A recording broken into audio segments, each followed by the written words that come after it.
Ito na yung nangyayari ngayon mga kababayan. Kasi ito yung wish po ni Digong. Come. Sabi na natin mga kababayan na mag-ingat sa mga pagbubuka ng bibig.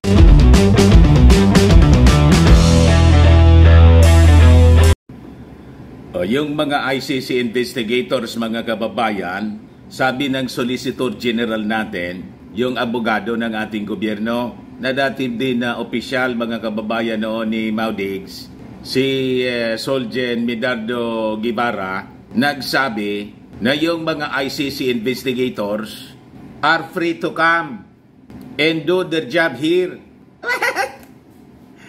Yan po ang balita ngayon po mga kababayan, no? Tapos anya Mr. Maravillas pag ganyan. Di ano anya Mr. Maravillas ang posibleng mangyari kay Maudigs. Malamang ito na po yung mga kinatatakot ng mga DDS at ni Inday. Kaya paranoid na mga kababayan yung kampo ni Inday. Yan kasi anya Mr. Maravillas. Ayaw tumigil sa kakadaldal ni Maudigs. Yan nga po yung sinasabi natin. Ang lahat ng ito ay ang may kagagawan, sila man lang. Sabi kasi po ni Maudigs, tina-challenge yung ICC. Come. O di come. Ayun si mga kababayan. Sabi rito, sa balita ng Politico News, drug war under scrutiny. House panels adopt resolutions on ICC cooperation. Sa kabaga, di malamangan niya Mr. Maravillas. Ituro naman na niya yan ng mga DDS, si Martin Romualdez. Matik po. Yun man lagi po ang itinuturo nila, si Martin Romualdez. But before ko mga kababayan ibigay sa inyo yung kwento, click subscribe muna dito sa ating YouTube channel. And hit the notification bell para lagi kayong updated sa mga kaganapan dito sa ating bansa. Huwag na rin po ninyo na skip yung ating mga commercial ads para tuloy-tuloy lang ang pag-unlad ng bagong Pilipinas. Sa mga naghanap pala ng malinis and spacious gym, spacious fitness gym, bumisita lang po kayo sa aming Colossal Fitness Gym.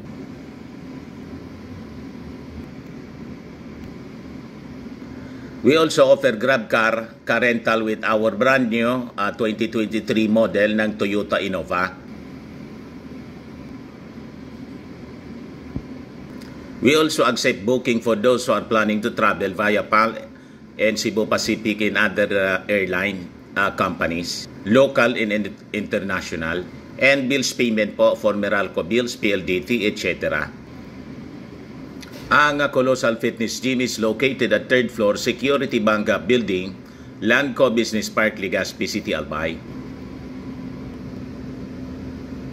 For your inquiries, look for Jilon Maravillas. Contact number 0966-802-0949.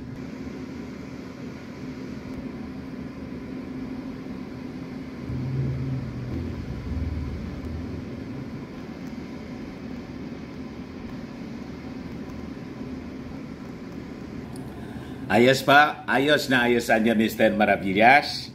Di ano anya niyan Mr. Maravillas ang mangyayari kay Maudigs. Yan po si Maudigs oh. Parang umiiyak yata oh.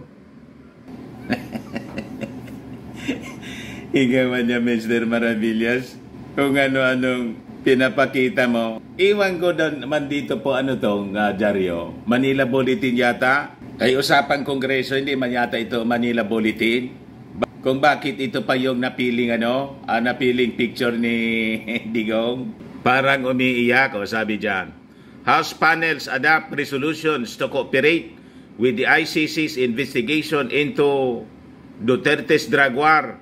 Members of the House's Committee on Justice and on Human Rights have adopted the resolution authored by Makabayan Black, Manila Representative Bienvenido Abante and Albay Representative Edsel Lagman, calling on the government to cooperate with the International Criminal Court or ICC investigation into the Duterte administration's war on drugs campaign. O yan po, mga kababayan, yung mga breaking news ngayon. Yung Senado pa naman kahapon, nag-file din ng the same resolution authored by Risa Ontiveros. So pinagkakaisahan na, mga kababayan, si Digo ngayon ng both houses. Although belonging to the minority group, pero ito na yung nangyayari ngayon, mga kababayan. Kasi ito yung wish po ni Digong. Come. Sabi na natin, mga kababayan, na mag-ingat sa mga pagbubuka ng bibig. Sabi nga natin, may kasabihan baga tayo, be careful of what you wish for because you might just get it. O, ito na nga po. Yung nangyayari, mga kababayan, kay Digong, yung anak niya, si Inday, ganun din. Sabi ni Inday, tungkol sa kanyang confidential funds, bala na niya kayo. I can survive niya without the confidential funds, bala na niya kayo. I leave it to your wisdom sa Congress. Ayon, di tinanggal ng Kongreso. Nagtantrum si Inday, galit na galit. Pati yung kanyang mga supporters. Yun ang inyong wish. So binigay ng Congress, ba't kayo nagagalit? O ngayon naman po, yung wish, mga kababayan ni Digong, come. O ito, nag-file bigla ng resolution yung Kongreso. Nagagalit sila ngayon. Yun ang wish ninyo eh. So hahayaan na po, mga kababayan, ng ating gobyerno, yung ICC na mag-imbestiga. Ito ngayon ang sinasabi rito sa balita. ICC investigators are free to come and do their job here. Solicitor General Medardo Guevara says that while the Philippine government has no legal duty to cooperate with the International Criminal Court, ICC investigation into the Duterte administration's bloody war on drugs, it won't prevent ICC prosecutors from conducting their investigations here in the Philippines in fulfilling their responsibilities. Tapos, mga kababayan, may sword of Damocles na si Maudigs. Sabi, mga kababayan, ni Guevara, yung ating Solicitor General, na dating DOJ Secretary noon ni Digong, ngayon Solche ng ating Pangulo, we will not cooperate anya, but ICC investigators are free to come and do the job here. Sabi po ni Guevara during the House Committee on Justice and Human Rights Joint hearing on the resolutions urging the government to cooperate with the ICC. Sabi niya, or sabi rito, in the initial phase of the hearing, Guevara stated that the decision to cooperate with the ICC investigation ultimately lies with President Ferdinand Marcos Jr. Malinaw na pa, mga kababayan, nakaatang sa kamay ng ating Pangulong Bongbong Marcos pag hindi nag-behave itong pag hindi nag-behave ito at hindi tumigil sa kakadaldal, itong si Digong, mga kababayan, baka biglang magbago ang isip ng ating Pangulong Bongbong Marcos. Di ba? Siya man lang po, silang mag-ama, silang pakikipag-away. Si Martin Romualdez ayaw tantanan. Si Martin Romualdez po ay pinsang buo ng ating Pangulo. Alangan man, mas matimbang si Inday. Di ba? Blood is thicker than water. Ayaw tantanan. So with this statement, para niya Mr. Maravilla, sinadya ni Guevara na i-emphasize yun. Malamang. Di ba? Pero kahit hindi i-emphasize yun na it lies on the President, yung ultimate decision, kung magko-cooperate yung ating gobyerno sa ICC investigation, para malinaw po dito sa magamang palaway. Kaya sabi po ni Guevara, your resolutions anya urge the President to cooperate, but the final say of whether, in fact, the government will cooperate will be with the President. Yours is an expression of sentiment. That is how you feel about it. It depends on the final decision of the President whether he will grant your request. Nasa kanya po yon. Malinaw na po. Kaya niya siguro, Mr. Maravillas, yung ilang congressmen nagpasa at nag-adapt ng resolusyon para maging official yung request at may rason yung ating Pangulo whether to decide on the government cooperation or i-hold. Depende sa pag-uugali. Sa pagtrato ni Digong at ni Inday sa administrasyon at lalo na sa malamang babas-basang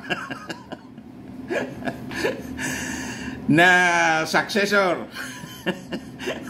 na ayaw tantanan niya ng mag-ama at ng mga minions araw-araw sinisiraan. Depende po sa pag-uugali nila.